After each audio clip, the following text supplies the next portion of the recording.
Hello everyone. Today we talk about how to fix the app of Tunecho Music Play.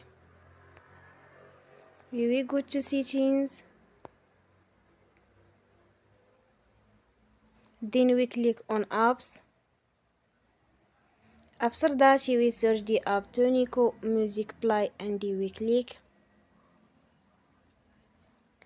We will go to settings.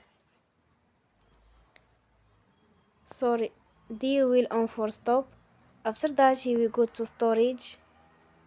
Then we click on clear cache.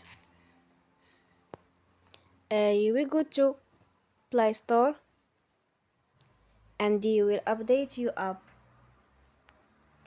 Don't forget to support us by like and subscribe. See you next time and thank you for watching.